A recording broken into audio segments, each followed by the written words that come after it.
Bismillahirrahmanirrahim. Assalamualaikum warahmatullahi wabarakatuh. Alhamdulillah. Sebelumnya perkenalkan, nama saya Karpi Andriansyah dengan nomor induk mahasiswa 2902150126. Saya dari Prodi Akuntansi. Di kesempatan hari ini, izinkan saya untuk mempresentasikan tugas daripada ujian tengah semester mata kuliah perilaku organisasi, yang mana dosen pengampu yaitu Ibu Ipah Masripa SEMM.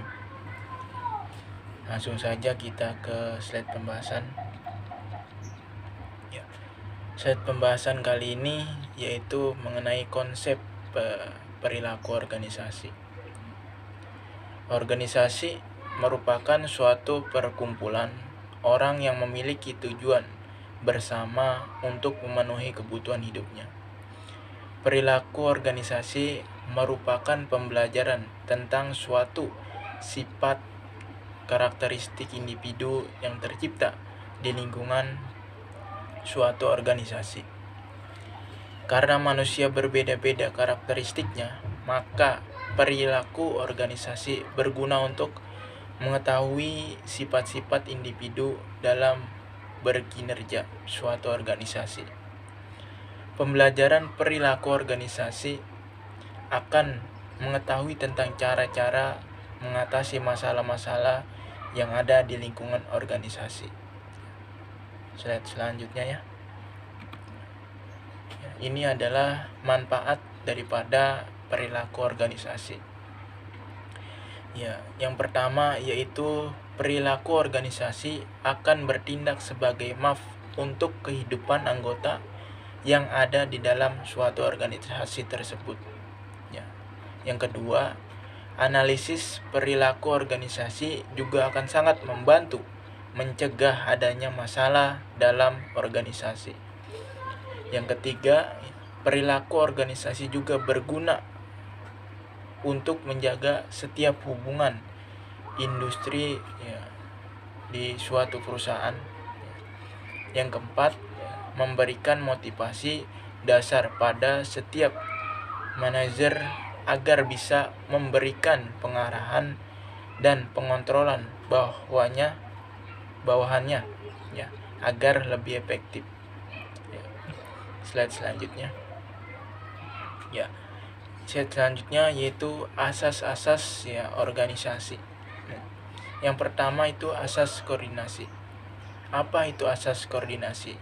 Adalah suatu kekuatan yang menyatukan dan menyelaraskan usaha bersama dari masing-masing unit kerja guna mencapai tujuan, supaya koordinasi dapat berjalan baik.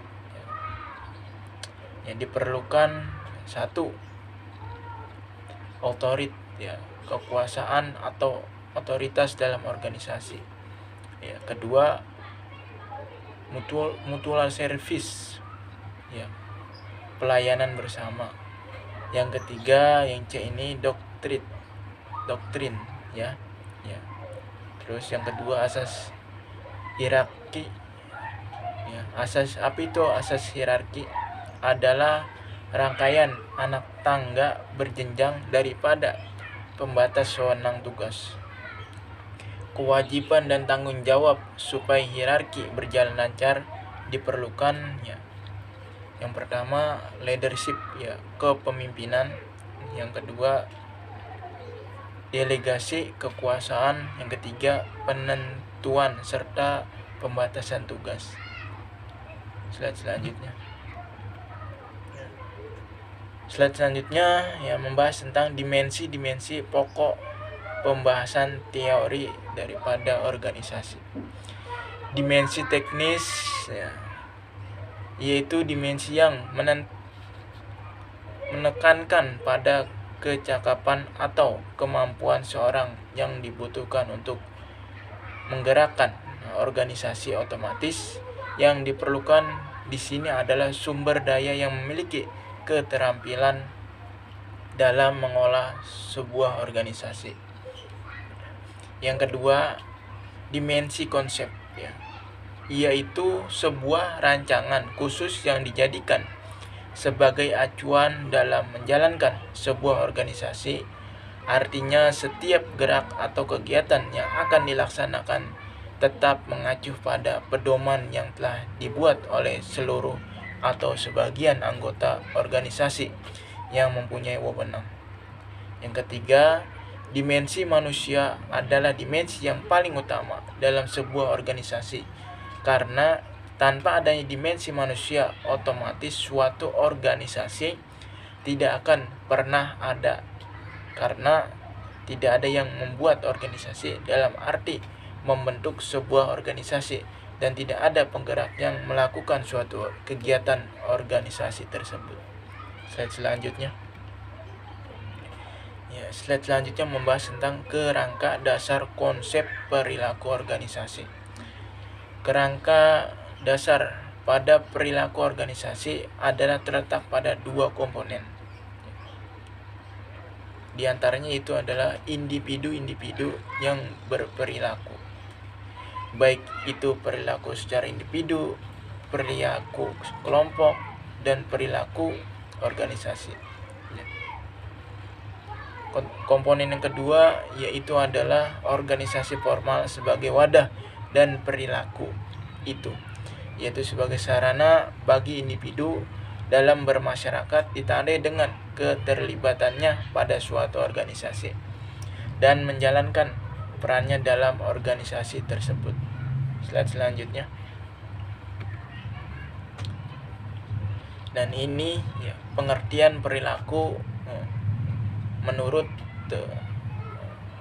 para ahli. Ini pengertian perilaku menurut para ahli, ya.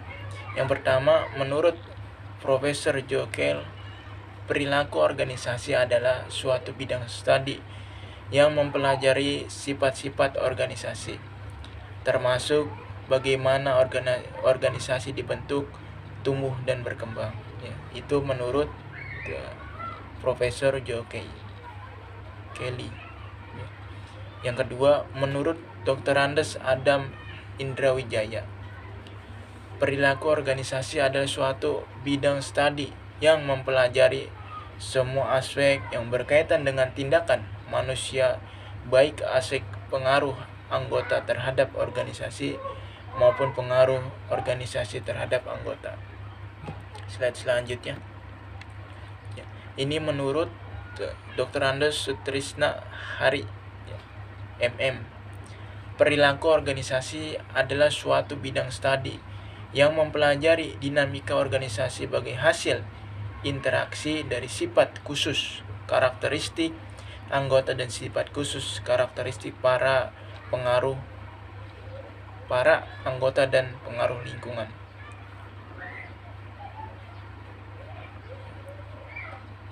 Perilaku organisasi adalah bidang studi yang menyedihkan dampak perorangan, kelompok, dan studi pada perilaku dalam organisasi dengan maksud menerapkan pengetahuan semacam itu menurut memperbaiki keefektifan organisasi.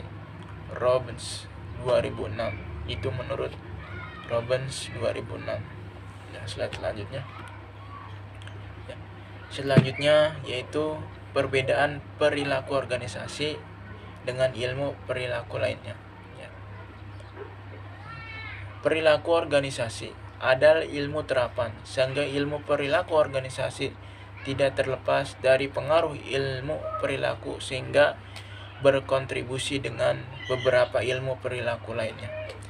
Di antaranya perbedaan antara perilaku organisasi dengan psikolog industri atau organisasi, yaitu perilaku organisasi mempelajari perilaku manusia dengan tidak diawali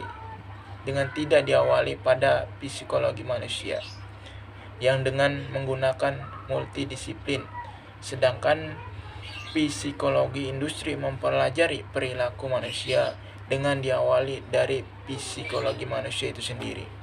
Namun keduanya sama-sama mempelajari perilaku manusia. Slide selanjutnya. Nah, ini perbedaan antara perilaku organisasi dengan personel.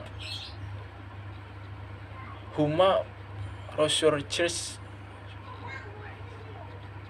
adalah bahwa perilaku organisasi lebih menekankan pada orientasi konsep berdasarkan teori, sedangkan personel dan Human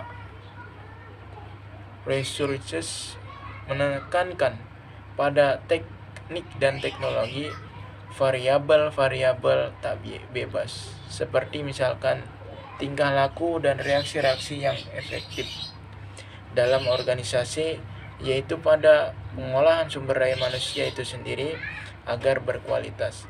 Keduanya tetap mengacu pada pengembangan dan kemajuan, motivasi serta kualitas dari individu, kelompok, dan organisasi agar terjadi perubahan yang signifikan.